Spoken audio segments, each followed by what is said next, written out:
maybe request the general manager to tell us what would be the prior commitment that is more important than coming here in this House of Representatives, simply because we have seen the investigations conducted by the Senate. Present po siya, pero dito wala siya. Mr. Chair. I also would like to share that sentiment. So we'll be asking him to be present on the next hearing and give us a valid reason why he is not present for today's hearing.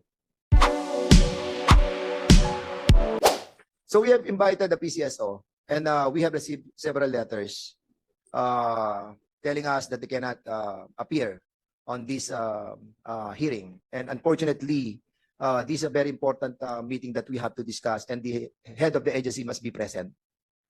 So I hope Congressman Paduano. Thank you, Chair. Anyway, if you want to say something, mga members who are here, sige. Anyway, thank you very much, Chairman Dan. Good morning to everyone, especially to the resource speakers and to the members of this honorable committee. Mr. Chairman, we have a letter coming from GM Robles, and as far as I remember, he was invited during the first hearing of this investigation, and he was also absent during the time. And the excuse made through this letter is that GM Robles has prior commitments, which was not stated. And in his letter, on behalf of GM Robles, for the information of the members of this committee, Ms. Remilisa Gabuyo, the Assistant General Manager for Branch Operations, is present. Ma'am, what is the prior commitment of the good GM Robles? Mrs. Gabuyo, you are recognized. Go ahead. Good morning po, Honors. I am not aware of the previous commitments of the GM po. So you were not aware, but you're aware that you will represent the PCSO Yes, po. today. Yes po, I'm aware po. Do you have an authority coming from the PCSO General Manager? Yes po. Sorry, Yes po. in written or No po, verbal? based po dun sa letter po ni GM Robles po sa Honorable Congress. To this committee po.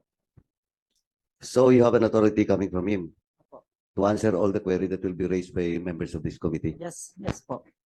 Okay. Anyway, Chairman, it's up to the chair and the members of this committee if it is valid. But for me, Mr. Chairman, my personal opinion with regards to this letter of GM Robles, he never cited his prior commitments. Well, in fact, Ms. Gabuyo has also no knowledge with regards to the prior commitments of GM Robles. So it's up to the committee what will be the judgment of this committee. Now, before we somebody will move or rule on that particular invitation from refusal to the invitation of this honorable committee.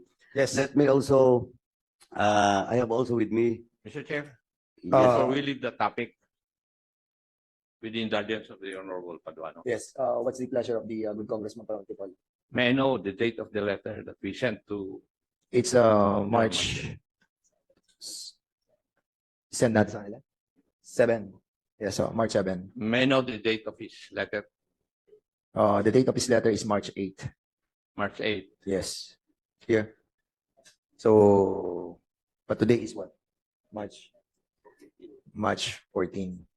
Maybe request the general manager to tell us what would be the prior commitment that is more important than coming here in this House of Representatives, simply because we have seen the investigations conducted by the Senate.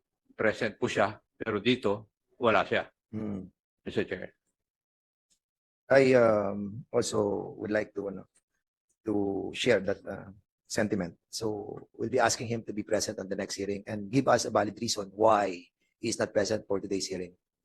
Next, that was invited was the director of PCSO, Janet De Leon Mercado.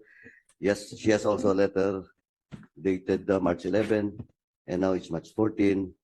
The letter was sent to them, the invitation was sent to them March 7.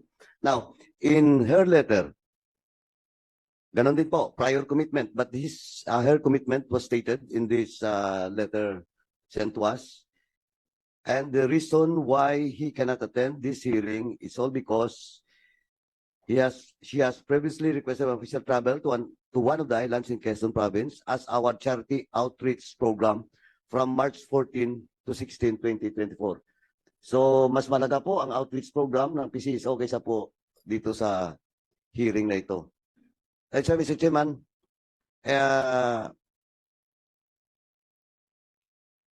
since I think the reason is being stated in this letter will not satisfy question of the prior commitment and the value of this legislative inquiry.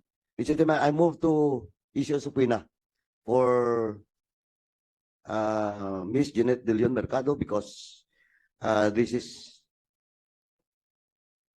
kasi, Mr. Chairman, invitation, but this is also an explanation coming from her. And if we issue a so-called order for her to explain why she should not be cited in Vulcan, ito na rin yung sasagot niya eh. Diba? Kung issue cause natin, of course, giving due process, pag issue cause natin to Mr. Chairman, ito rin yung isasagot niya. Okay, I have prior commitment and I will blah, blah, blah. Diba? So, are you putting that into motion? yeah, that's Okay, why, go ahead. That's why my motion is to issue a subpoena. So there's a motion to issue subpoena to please, Subpoena ad testificandum to Janet De Leon Mercado. to Jerry Janet. Jeanette Mercado. The second motion. Any second motion? Second motion. There's a second motion. Any objection? Hearing none. The said motion is now approved. The last letter, Mr. Chairman, that was invited is Director Jennifer Yongson Guevara.